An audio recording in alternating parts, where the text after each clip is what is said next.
team. Who are we here with today? Esma Sanchez, aka Malibu Smiley, and I'm here with my wife Sarah. Sarah Sanchez. Yeah.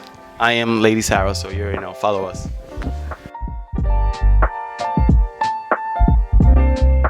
Oh my God, there's like a slew of things. I've been doing conventions for a very long time, and I feel it's not as diverse as it should be. It's not a fair thing, especially here in America. I just had a conversation with you about, I just told my wife that I was gonna buy a speaker for the convention so we could play our music, whatever.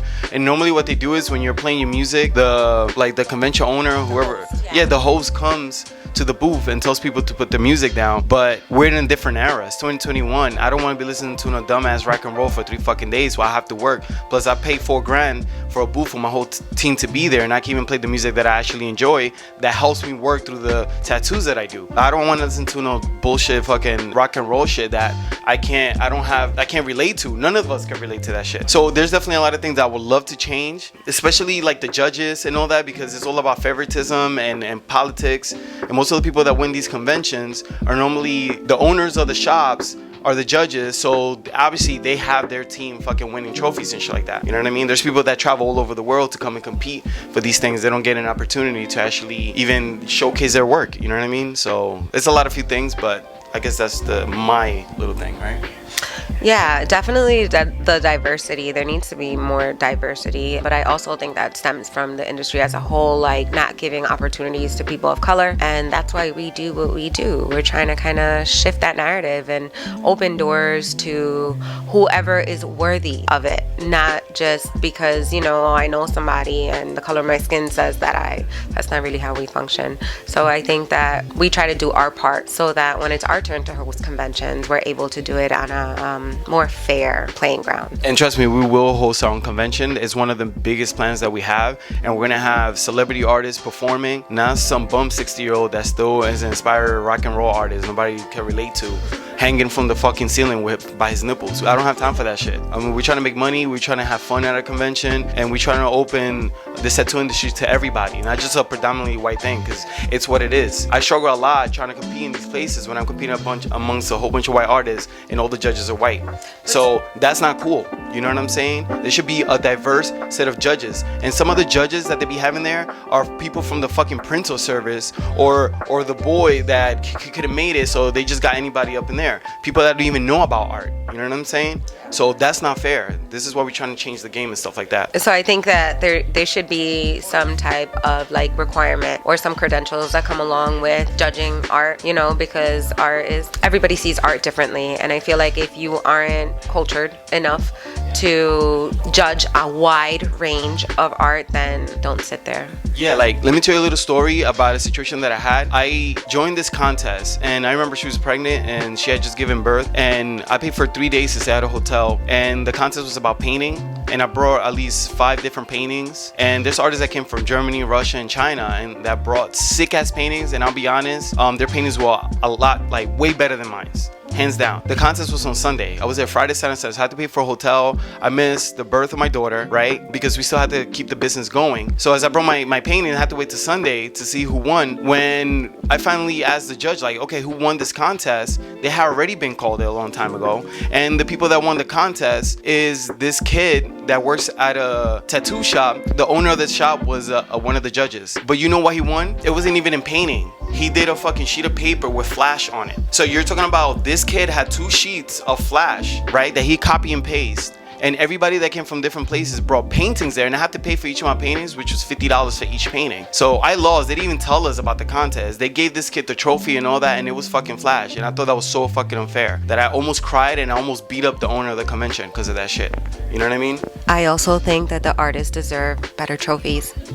For real, these $5 trophies that they get, you know what I mean? With the same Academy Award lady with the wings and shit, holding the little ball. Like, what the fuck is that? With the little red stick at the bottom that they give them baseball fields and shit when you're 5 years old. We don't have time for that, yo. Like, upgrade our trophies. Because when you go to Germany, Australia, Japan, their trophies are really, like, worth it, man. They really take their time to design these things. Well, there's like a pound of silver. When we went to Germany, the best in show was a pound of silver. It was a pound of silver. Yeah. Over here is baseball trophies for tattoo artists.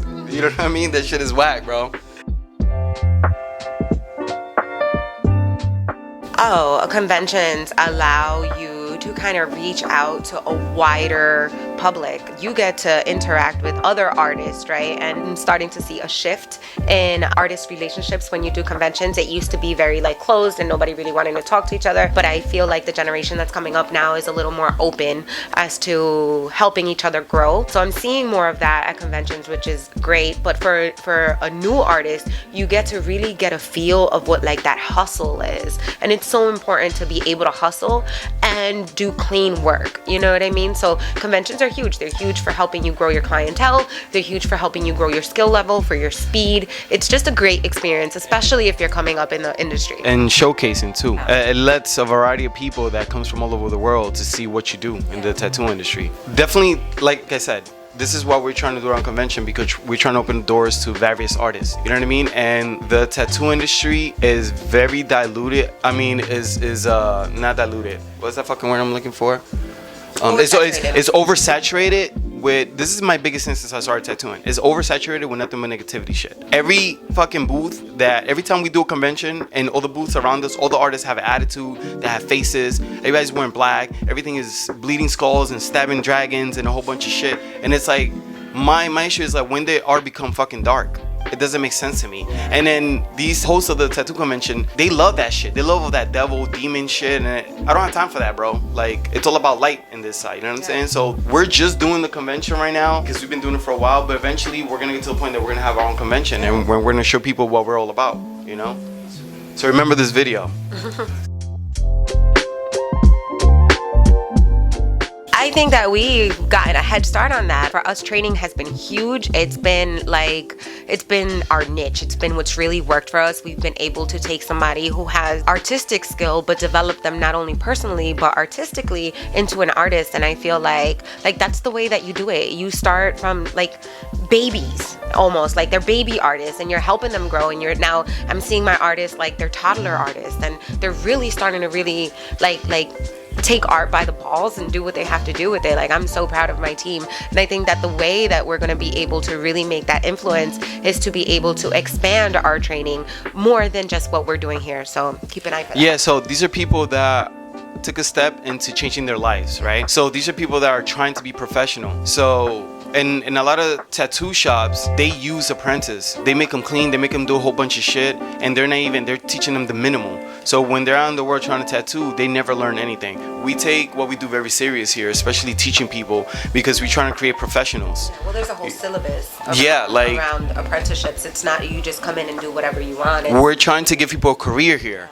I don't want you to be cleaning my floors for forever. You have to pay your dues, obviously, because I did myself. But at the end of the day, I'm trying to create a professional person that's able to cater to various people and stuff like that. And by treating the people that we have, our apprentices, with respect, says a lot about who we are. And this is why our retention rate is great, to be honest. Yeah, and the way we teach people, it just works seamlessly because we already have 2 people, right? Yeah, Lisa and Ace. Yeah. Lisa and Ace, that's been like, I told them everything I could, and they learned about the business, and now they're here professionally working, and they're booked out of their minds, as opposed to us seeing different apprentices that have been apprenticing for 4 years, 5 years. Again, apprenticeships are not for everyone.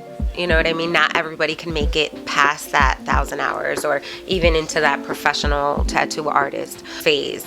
But if you got it in you and you got that grit and you've put in the work personally, right? Because it's not just the art, we cater to a specific type of clientele here, and so you need to be professionally developed as a person in order to be able to fulfill their needs, you know? Yep. Our first location was in Union City, and yeah, it was very small. Once again, we couldn't open up, even though we had a storefront with the gates and the window, we couldn't open up in Union City because the mayor didn't want us to. He didn't want another tattoo shop in the city tarnishing his city, and that's because the mayor, Brian Stacks, was doing a whole bunch of sleazy shit, all right, with police officers selling drugs and fucking doing a whole bunch of shit. So he didn't want a person like me to bring heat to his fucking city because it'll ruin his money making scheme that he had. So fuck him for that, because he didn't want to let me open up. But at the end of the day, it was a disguise because we were able to come here and actually open up an even bigger place. So So I think that the Union City location was a blessing for us. I found it on Craigslist, and at the time, he was an up-and-coming artist. So financially, we weren't really in a place where we were going to be able to afford a humongous shop. So I think we had like 700 square feet, and it was like this. It was like the size of his office now. First tattoo shop. And I had a little desk area and a little sitting area. And when I tell you that it was like him and I, blood, sweat, and tears there every day, painting, cleaning, laying down floors. It was what we needed it to be at the time. How long was it just the two of you before you got someone? 3 years.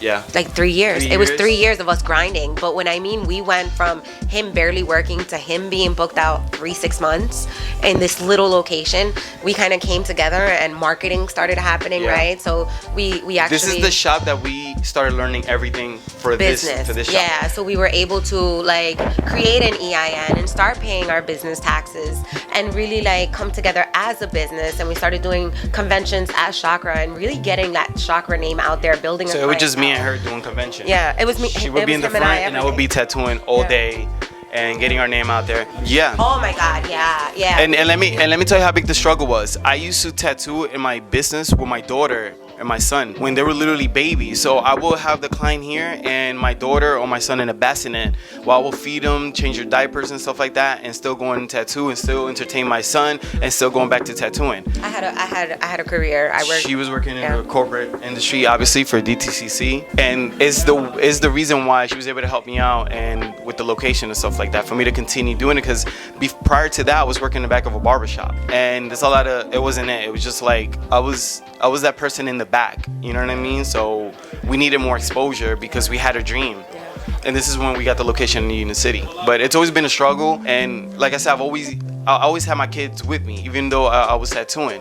So any artist that said that they can't do something or whatever, to me it's total bullshit because I know what the fuck I've been through and I know how much you could do as a human being. So, which is why the standard is high, which is why graduating from an apprenticeship here is not for the faint of heart. Like, you really got to grind for it, and we have that expectation that you're going to grind for it.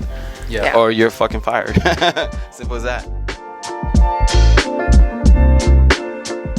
It was the both of us. we see eye to eye all the time. It is what it is. So when we started this business, we started with a partnership that was failed. The straight up, the partnership failed. And as you grow and you start to meet other business owners, you start to realize that you're not alone in that. So many business owners start off with a failed partnership and kind of grow out of it. And I felt like personally, we outgrew the partnership, and then we realized like our business has shifted. The vision has expanded whatever it was that we had thought it could be. And so in doing so, it was just like a click. Like, we need to modernize what we're doing. We need to get with where we are now. And it was so crazy. It was so seamless. Like, we had a conversation about it. He was up all night. He woke up and he's like, I got it. And he got it, you know? Yeah, and that's it. And just like she said, we outgrew our own partners. Because even though people own a business, doesn't necessarily mean they're entrepreneurs. Business owners just want to own a business just to work for the rest of their life. Or make money. And make money, and that's it. We're entrepreneurs, man. We're trying to do multiple business in order to expand our reach and give all our artists. Basically, I'm fucking lost for the words, because we have planned as far as even owning franchising, yeah, but even also owning like different apartments that we could rent out to our artists that are working with us and stuff like that, and just for artists alone, because I know how the struggle is real for artists, man. I can't even express how much it is. Like, everybody wants to be an artist, but not everybody makes it, you know? Also, like, I feel like there's a lot of things that are lacking in the industry, and for example, like payroll. Most artists aren't on payroll. They're 1099s, and in order for you to buy a house or establish credit or whatever, they want W-2s. And if your boss isn't up for paying employee tax, let me tell you, employee tax is real, then your struggle is going to be real. Nobody's talking to you about building your credit. Nobody's talking to you about making your payments on time. Nobody's talking to you about making sure you're paying your taxes. Like, nobody's having these conversations with these artists, and I feel like that's so important to us, to see our artists succeed in a way that the government is going to acknowledge what they do as something serious, not something like, well, I'm not going to give you a loan for a house because who are you? Well, I want to make sure that if you work for us, you got this, you know? 85% of the tattoo artists in the industry all have bad credit because this industry that's ran by cash, right? So a lot of artists don't give a fuck about having credit because they just sit down and make $500 in one day and be like, okay, I'm good. But at the end of the day, 2 years, 3 years, when you have a kid and you have a wife and you're trying to get a house, how the fuck are you gonna do it? You're just gonna be an artist jumping from shop to shop, trying to get the next fucking, you know what I'm saying, trying to get paid or whatever. It doesn't make sense because what we need to work for is the future. We need to prepare ourselves. I think that our rebranding came exactly with that, with like a new set of standards for how we wanted our business to operate. And it's definitely like next level shit here. Yeah.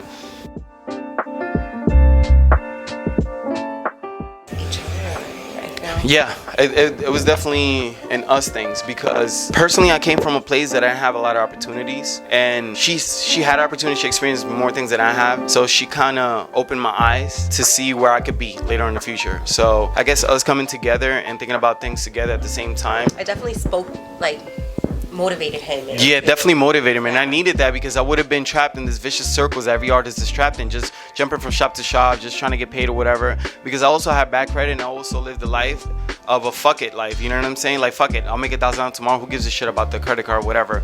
But yeah, I couldn't get a car, I couldn't do this, I couldn't do that. And credit is everything. Yeah. Money is really nothing at the end of the day because I could have $1,000 spending like 2 hours. Credit is definitely everything, and it's one of those things that she definitely helped me see. And once I saw it, then everything started coming together. So I think like speaking words of encouragement to him when he was down and out, you know, feeling like, fuck, I'm never gonna get out of this, and I'm never gonna be able to do this, and I'm never gonna be able to do that, and kind of laying out a plan, like, okay, look, let's break it down into steps. Let's this step, and then we'll get to the next step, and then that'll help us get to the next level and the next level. And I think that once he was able to kind of see, like, oh, we did that already. We did that step 1 to step 2 now. It really motivated him to want more. It really spoke to like that boss inside of him. He wasn't empowered yet, and I feel like I was able to empower him to kind of like boss up. Yeah, like there was a moment that I was gonna quit tattooing. I was gonna start driving truck because my thought was I had a family and I wasn't making enough money at the time to sustain my whole entire family. So I was definitely gonna make the decision of quitting, and she kind of brought me back into it. Cause I also like I put my money where my mouth was, right? It wasn't like I understood that he had a skill that could develop into something beautiful, and I had a whole career, and so to be able to financially help him get our family out of the situations that we were in was really like a deal breaker for him. He was like, oh snap, she's really like about it. Yeah. And that's the thing this tattoo industry lacked is motivators. I worked in over 7-8 shops, and I didn't find out one single fucking man that could pull me to the side and say, yo, this is what you gotta do in your life. None of them. Every guy that I've ever fucking met in the tattoo industry that was older than me, younger than me, or their life was fucking ruined. They had problems and all this shit. So how can I learn from somebody that had worse problems than I do? So this is why I am the way I am, and I try to motivate everybody at the shop, and I try to encourage them, and we speak to people over here and things like that, you know what I mean? Because everybody needs that. Everybody needs that support. Everybody needs somebody to say, yo, that's not the way you do it, this is the way you do it. I didn't have that, so this is why I made myself to do that now for everybody else. And I'm looking forward to doing it for a whole like fucking slew of people later on in the future. So Teaching, oh my gosh, teaching has always been such a passion, and I say that like, yes, artistically, right, that's what he does, he teaches artistically, but for me, like, personal development is so big, and I want to be able to empower so many different people to really go out there and get it, you know. Sometimes you're stuck in this hole and you see no light, you see no way out, and I feel like Chakra can provide that light for people, like that guiding light, that gateway from where you are to where you want to be. So for us, I feel like our next level, aside from expanding our business, right, because if you're a real entrepreneur, you're always planning on expanding. You're never going to sit and be complacent where you are. But for us, our next big wow that we're working on is training. Yeah, it's funny because I have a chain here that says teach. And even though I'm an artist and I say I do good work, at the end of the day, I'm a teacher. I like to teach people things that I should have been taught, and I feel this is definitely our future, and this is where we're moving towards. Okay, first of all, stay motivated, stay focused, don't give up. Even though you get those situations where you think it's rough and you're not gonna make it and all that, just see past that, because everybody encounters something like that. Yeah. Also, opportunity. If you see an opportunity, take the opportunity. Figure it out as you go. Because I'm gonna be honest, like, I had never owned a business before, but I saw an opportunity. I was like, fuck it, let's do this, and we'll figure it out as we go. And the reality is, there's a lot of entrepreneurs that they don't know how the heck they got to where they got, but every day they learn something new. So learning is really important if you're trying to grow your business. We live in an internet era. There's no reason why you're not educating yourself in what you want. It's available to you. Most resources are free. So for me, like, learn what you want to do. Really, like, consume the market that you're trying to get into.